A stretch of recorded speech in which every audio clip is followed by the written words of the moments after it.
खींचो ना कमानों को न तलवार निकालो, जब तोप मुकाबिल हो तो अखबार निकालो। जी हां, जब तोप का मुकाबला करना हो तो अखबार निकालना जरूरी होता है। और जब बड़े बड़े तानाशाहों से, बड़ी बड़ी सल्तनतों से और बड़ी बड़ी हुकूमतों से टकराना होता है तो उस वक्त गोली बंदूक काम नहीं आती, उस वक्त काम आती है एक छोटी सी कलम। और ये छोटी सी कलम पूरे सल्तनत में, पूरी दुनिया में इंकलाब बरपा चुकी है। दुनिया ने इस दौर को पहले कई बार देख चुके हैं, कलम के दौर को। लेकिन अब मामला सामने आया है भारत में। और भारत में जिस तरीके से ट्विटर और भारत सरकार के बीच में जो है, आपने देखा कि किस तरह से घमासान हो रहा है, किस तरह से ट्विटर विवादों में नजर आ रहा है। अब एक ताजा घटनाक्रम और भी ज्यादा ट्विटर को हाईलाइट करने के लिए काफी हो गया है। ट्विटर ने इस बार भारतीय जनता पार्टी के बड़े ओहदेदारों को टारगेट किया है। और सिर्फ बीजेपी ही नहीं, भारतीय जनता पार्टी ही नहीं, बल्कि भारतीय जनता पार्टी का जो मातृ संगठन है आरएसएस, राष्ट्रीय स्वयंसेवक संघ, उनके बड़े नेताओं को निशाना पे साधना शुरू कर दिया है। उन बड़े बड़े आरएसएस के नेताओं को निशाने पर ले लिया है जो एक पहचान माने जाते हैं संगठन का भारत में। जी हां, भारत में जिस तरीके से आप देख सकते हैं कि वेंकैया नायडू यानी उपराष्ट्रपति, उनके ट्विटर हैंडल को फिलहाल ट्विटर ने अनवेरिफाइड कर दिया है। यानी कि जो ब्लू टिक का एक निशान हुआ करता है एक वेरिफाइड पर्सनालिटी का, उसे हटा लिया है। और इसे इसलिए हटा लिया गया है क्योंकि यह माना जा रहा है कि ट्विटर कहीं से बदले के तौर पर इस्तेमाल ना कर रहा हो। इस वक्त आप समझ सकते हैं कि यह भी कहा जा रहा है, कई सोर्सेस के हवाले से भी यह भी कहा जा रहा है, खुद जनसत्ता ने भी अपने इस खबर में आप देख सकते हैं यह हवाला दिया है अपने सूत्रों का कि ट्विटर ने जो है ब्लू टिक हटा दिया उपराष्ट्रपति वेंकैया नायडू का। और उसमें यह माना जा रहा है कि चूंकि उनके ट्विटर पर एक्टिविटी बहुत कम थी, यानी पिछले साल जुलाई में वो एक्टिव थे और उसके बाद उन्होंने कोई एक्टिविटी उस पर दर्ज नहीं कराई, जिसके कारण जो है ट्विटर ने खुद उपराष्ट्रपति के ट्विटर अकाउंट को ही निशाने पर ले लिया है। इसके साथ ही आरएसएस के बड़े नेता, जिनको आप मोहन भागवत के नाम से जानते हैं, उनके ट्विटर अकाउंट को भी अनवेरिफाइड कर दिया है।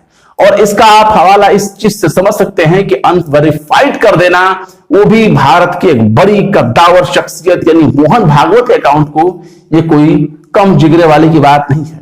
और ट्विटर ने अपने जिगर को दिखा दिया है कि वो कितना मजबूत है अपने बातों को लेकर के। ट्विटर ने साफ तौर पर भारत सरकार की पॉलिसियों के आगे झुकने से इनकार कर दिया था।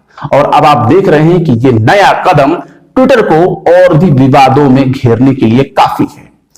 आप इस चीज को इस तरह से भी समझ सकते हैं कि जिस तरीके से मोहन भागवत के अकाउंट को अभी अनवेरिफाइड किया गया, जबकि उनके ट्विटर हैंडल पर 2,06,000 फॉलोअर हैं, 2,06,000 से ज्यादा फॉलोअर्स हैं।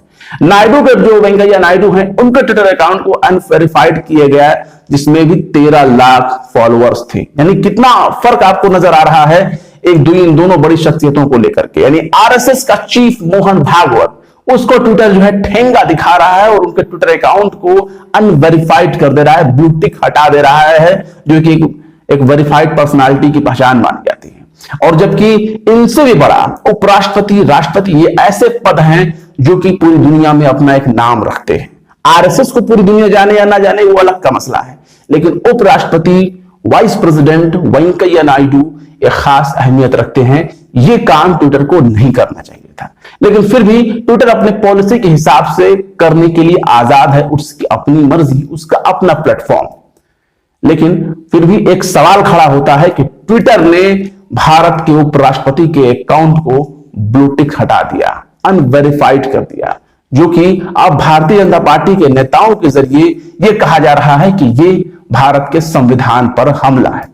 लेकिन यह नहीं बताया जा रहा है कि जब किसान विरोध प्रदर्शन करते हैं, उसके लिए एक बकायदा हैशटैग चलाया जाता है, तो वो कैसे भारत के लिए खतरा पड़ जाता है, ऐसा भारतीय जनता पार्टी के नेता बताने से गुरेज करते हैं। जिस कहा जा रहा है जिसे कि ये फेक न्यूज के ऊपर ट्विटर को मजबूर किया गया है कि ट्विटर जो है भारत के कानून को माने, तो भाई भारत के कानून को कौन नहीं मानता। ट्विटर से भी जब कहा गया, ट्विटर ने भारत के कानून को माना और उन अनवेरिफाइड अकाउंटों को हटाने की कोशिश की, उन पोस्टों को भी हटाया जिस पर भारत सरकार ने आपत्ति जताई थी, खासतौर से किसान आंदोलन को लेकर के। लेकिन अब चूंकि मामला बदलता जा रहा है, जो एक मियाद दी गई थी कि इतने वक्त तक आपको भारत सरकार के शर्तों को मानना होगा, कानूनों को मानना होगा, उस हिसाब से अगर आप देखें तो ट्विटर अभी भी बहुत काफी दूर नजर आ रहा है नियंत्रण से। और नियंत्रण से दूर नजर आने का मतलब यह है कि आप एक चीज को और समझ लीजिए, तिलमिलाहट हो गई है बहुत से लोगों पर जब से सुना है लोगों ने कि मोहन भागवत के ट्विटर अकाउंट को सस्पेंड कर दिया, मतलब अनवेरिफाइड कर दिया। तो अनवेरिफाइड करने की वजह से कुछ लोगों को ज्यादा मिर्ची लग रही है। शहजाद पूनावाला राजनीतिक विश्लेषक भी हैं और सभी जानते हैं कि उनकी विचारधारा क्या है। तो शहजाद पूनावाला जो है, उन्होंने ट्विटर की इस हरकत को भेदभावपूर्ण, एजेंडे वाला और राजनीतिक तरजीह देने के बारे में जानकारी देते हुए ट्विटर पर निशाना साधा है और ये आरोप लगाए हैं कि ट्विटर जो है भेदभाव कर रहा है, अपने एजेंडे को फॉलो कर रहा है और सियासी मुफाद का अपना फायदा उठा रहा है, सियासी मुफाद अपना दिखा रहा है। और इसके साथ ही यही नहीं, ट्विटर की निष्पक्षता पर भी सवाल खड़ा किया गया है।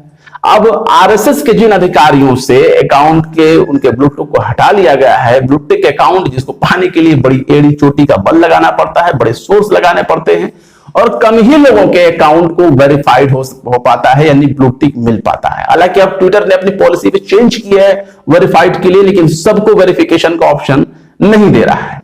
तो अब जो सरसंघ चालक मेन मोहन भागवत थे, उनके ट्विटर अकाउंट को जब सस्पेंड कर दिया तो आरएसएस से जुड़े बहुत नेताओं को मिर्ची लगी है, वो छटपटा गए हैं। और खासतौर से सर कार्यवाहक जो है सुरेश सोनी, संघ के अखिल भारतीय प्रचार प्रमुख अरुण कुमार और सह कार्यवाहक कृष्ण गोपाल और उसके जो है पूर्व सर कार्यवाहक सुरेश भैया जी जोशी के अकाउंट जो है, इन सब लोगों के अकाउंट को जो है अनवेरिफाइड कर दिया, ब्लूटिक हटा दिया। यानी कि कई नेता हो गए जो बड़े बड़े दिग्गज माने जाते हैं और बहुत से लोग जो है इस पर आपत्ति जता रहे हैं। लोग कह रहे हैं कि भाई ट्विटर का ये कार्रवाई काफी भेदभावपूर्ण है। आप इस चीज को ऐसे भी समझ लीजिए कि भाजपा के जो प्रवक्ता है सुरेश नखुआ, उन्होंने इस पर टिप्पणी की है और कहा है कि ट्विटर को जो है ऐसा नहीं करना चाहिए, उपराष्ट्रपति के अकाउंट पर से ब्लूटिक हटा देना जो है भारत के संविधान पर हमला माना जाएगा। मतलब कि सोचिए, जो कंपनी खुद भारतीय नहीं है और भारत के कानूनों को मानने के लिए मजबूर नहीं है, अगर उसे बिजनेस करना होगा भारत में तो कानून मानेगी वरना कानून नहीं मानेगी। इस तरह से आप समझ सकते हैं। तो अब उसको कहा जा रहा है कि वो भारत के संविधान पे जो है वो हमला कर रही है। भाई, क्या उसने भारत के संविधान को मानने की शपथ ले रखी है? भारतीय मानेगा, विदेशी नहीं मानेगा। आप उसके प्रोडक्ट का इस्तेमाल करो या ना करो, वो आपको मजबूर कर चुका है अपने प्रोडक्ट को इस्तेमाल करने के लिए। क्या ऐसे ही भारत विश्व गुरु बनेगा? जब इतना ही सब दिखाना था तो आप खुद का 10 साल, 15 साल, 20 साल पहले अपना सर्च इंजन लाए होते, अगर भारत को विश्व गुरु बनना था तो, जैसा कि बहुत से देशों में लाया हुआ है। कामयाब है ना होना अलग का मसला है। अपना सोशल मीडिया प्लेटफॉर्म भी आप ला सकते थे, आप बहुत देरी कर दी। सारे प्लेटफॉर्म का ऐप नहीं है, सारे प्लेटफॉर्म का वो टेंडर नहीं ले रखा है, लेकिन सोशल मीडिया प्लेटफॉर्म के तौर पर ट्विटर के तर्ज पर, फेसबुक के तर्ज पर, यूट्यूब के तर्ज पर, इंस्टाग्राम के तर्ज पर भारत सरकार खुद या भारत की कंपनियां खुद इस तरह के ऐप को ला सकती थी, माइक्रो ब्लॉगिंग साइट को ला सकती थी, सोशल मीडिया वेबसाइट को बना सकती थी, जिसका भारत के अलावा दुनिया के दूसरे देश इस्तेमाल करते। तब हम कहते कि भारत विश्व गुरु हो गया है। फिलहाल क्या कहेंगे ट्विटर के इस कदम के बारे में हमें कमेंट बॉक्स में जरूर बताएं। वीडियो पसंद आए तो लाइक करें, शेयर करें और विवाद निष्पक्ष स्वतंत्र पत्रकारिता को सपोर्ट करने के लिए आप हमारे यूट्यूब चैनल टाइम्स मेल को जरूर से जरूर सब्सक्राइब करें। इसके साथ ही आप हमारे बेल आइकन को भी जरूर दबा दें ताकि लेटेस्ट वीडियो की नोटिफिकेशन आपको फौरन मिल जाए। पल पल बदलते घटनाक्रम पर नजर बनाए रखने के लिए आप हमारी ऑफिशियल वेबसाइट www.timesmail.in पर लॉगिन कर सकते हैं। फिर मिलते हैं किसी और वीडियो में एक नई खबर के साथ। जय हिंद।